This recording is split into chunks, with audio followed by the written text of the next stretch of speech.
I put out a new demo video for some TD50X kits the other day, the famous metal collection. However, it seems that far more people were interested in the new acoustic conversion kit that I was playing in that video. I've been asked so many questions that I gathered it would be easiest to do a rundown of how I built this big acoustic to electronic kit in the style of Roland's VAD kits, EFNOTE kits, or whatever you want to compare it to. And even if it's not your thing, I'm also going to explain why I decided on the components and configuration that I'm using, and discuss what kind of considerations you might want to prioritize when choosing your own gear. And just as a heads up, this video does contain products that I've bought myself, as well as ones that have been sent to me by companies for review or testing. I'll make sure to highlight those as and when they come up.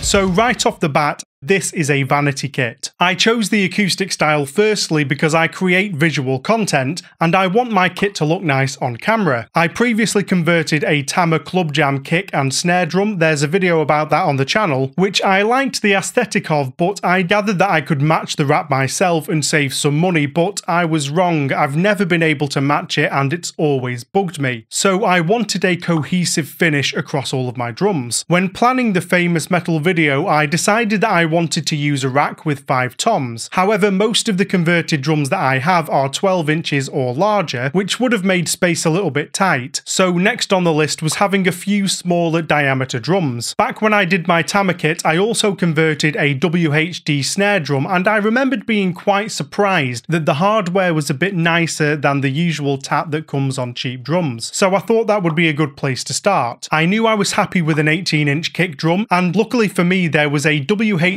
Elite compact drum kit on clearance that had an 18 by 12 inch kick, a 10 by 7 inch rack tom, a 14 by 7 inch floor tom, and a 13 by 5 inch snare. I was happy with the surface sizes of those drums and the shells weren't too deep. I found matching shells in 8 by 6, 12 by 9 and 14 by 14. Personally, I'm not bothered about having larger playing surfaces than 14 inches. Of course, you can get better deals by looking for used acoustic drums to convert and being patient to find the right price for you. I didn't do that purely because I wanted to do this quickly. And for a brand new kit, this is definitely on the cheaper end without being horrible quality, though I will come back to the quality later. So to make this into an electronic kit, I needed to install triggers. I've got quite a selection of triggers at the workshop that I've been sent over the years for review or to test out, but there's one trigger that I really like to use for toms that I decided I wanted to use across the whole kit. Drone halo triggers. I haven't reviewed these and I don't really talk about them a lot on the channel because the creator of these triggers only makes them in quite small quantities and said he'd prefer it if I didn't make a full review video to help keep the workload manageable. So I never have. Unfortunately though, I can't really do a breakdown without explaining a bit about them, so I'll try to keep it brief. These are side triggers, so they've got a single head piezo off to one side with a rim trigger below, but they also have a number of foam cones that are there just for dampening the head. The intention of the design, I believe, was to level out the velocity response for sample-based modules like the 2-box DrumTec 5. I can only speak from experience of how it feels to play them and how accurate the trigger response is, and in those respects, I always come back to these triggers.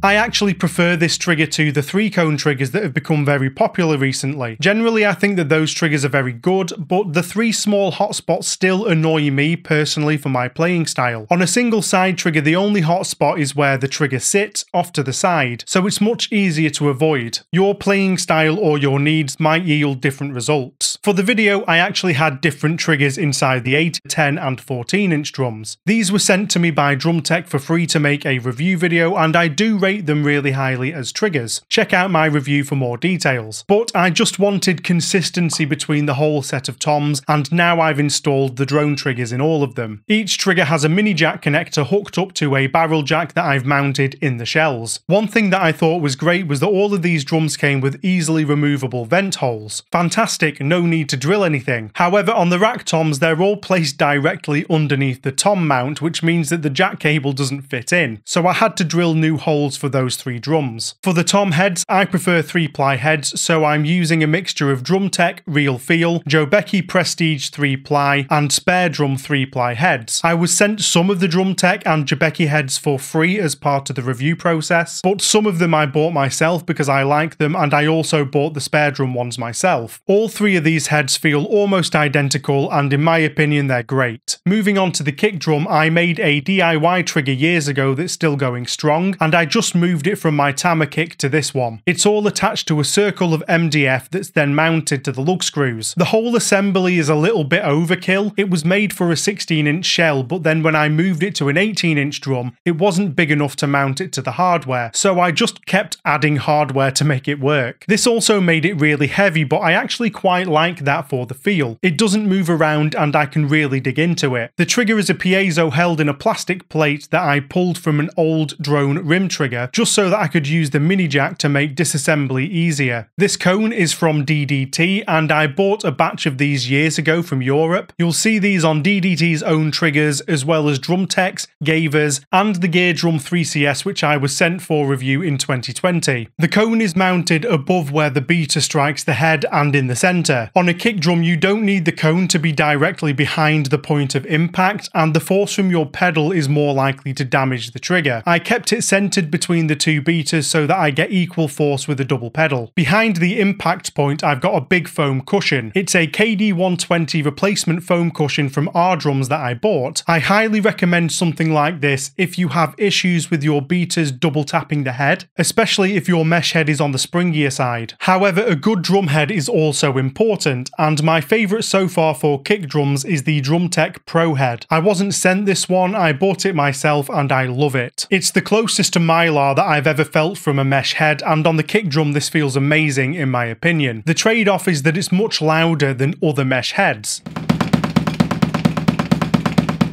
So if you're trying to minimize volume, I wouldn't recommend this head. Again, a 3-ply head still feels really good on a kick drum, but will be quieter. I also have an Evans EQ-BP2 nylon patch on the head. Use a patch on a kick drum no matter what the head is, electronic or acoustic. That's my general advice. Felt can damage mesh heads over time. However, using a patch will prevent direct contact from the beater to the head, so you can use a felt beater with a patch if you want. I use the nylon patch with a plastic beater because I like the feel, so make your choices based on the level of protection and the feel that you need. The snare drum that I'm using at the moment is the Roland PD-140DS. I bought it years before I had this channel and I used it live for a long time. It's just got the best triggering and response that I've used, and I've made other videos about it in the past. The downside is that it's only natively compatible with Roland modules. Well, that and the fact that I managed to damage my previous one and had to replace the internal basket last year. Once again, check out that video for more details. I'll also be putting my 13-inch drone halo trigger into the snare that came with the WHD kit, and I might also wrap that. The cymbals that I'm using are a mixture of different brands, and all of them are ones that I've bought myself over the years. Currently, this includes a Roland CY15R as a crash, a CY12RC as a splash, the ATV C18 as a crash, the Roland CY18DR digital ride, and a Lemon 15-inch ride as a china. The other piece that some people have spotted is the VH14D, Roland's digital hi-hats. I'm probably going to do a proper review at some point. I'm still making up my mind on the details. You might have also spotted that a lot of my cables aren't plugged into the modules. They're going to a box down here. This is the eDrUMin 10, a trigger module that I bought and reviewed in 2021, and I think it's utterly fantastic, especially if you just need a triggering device with no sounds for software drum eDrumming. However, it also works in standalone mode, which is how I'm currently using it. I configured all of the toms, the kick, and the analog cymbals on the eDrUMin on my computer and saved the settings directly to the device. The digital pads are plugged into my TD50X, and then I've got a USB cable between the eDrUMin and TD50X, which allows for two-way MIDI communication. Now, with most devices, there'd be no way to prevent crosstalk between the pads that are connected to different modules, but the eDrUMin's USB host feature has a crosstalk suppression over MIDI, which is awesome. Now, if none of this makes any sense to you, don't worry, I won't go any deeper in this video, but the basic plan is for me to have a setup where the pads are always plugged into the eDrUMin, and I can send the MIDI to any of my modules so that I don't have to constantly swap trigger cables between all of my modules just to create new kits. I haven't worked out all of the fine details yet, so maybe I'll save that for another video that no one will watch. So how do I like it after playing it for a couple of weeks?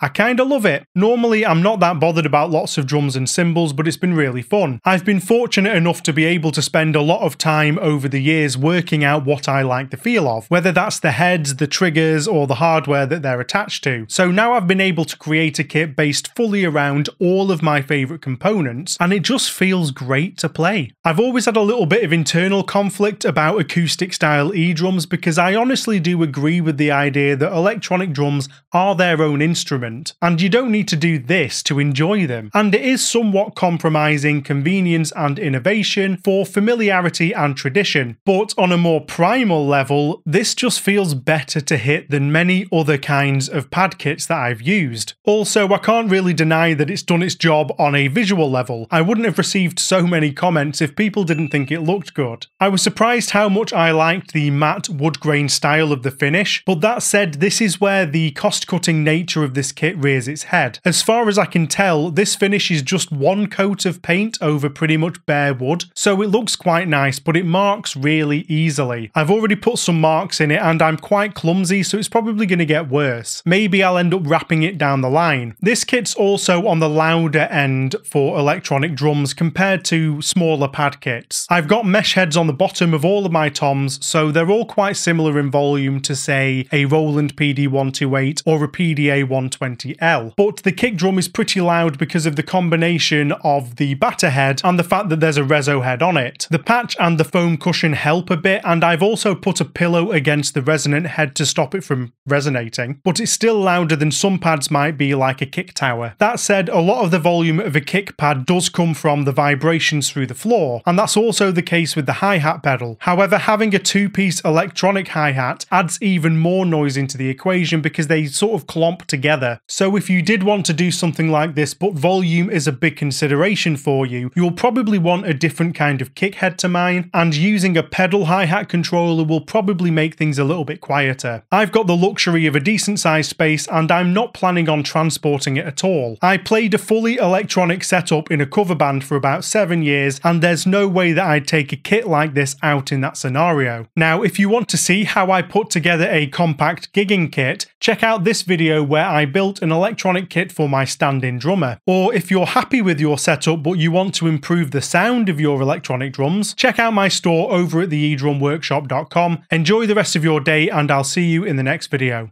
Cheers!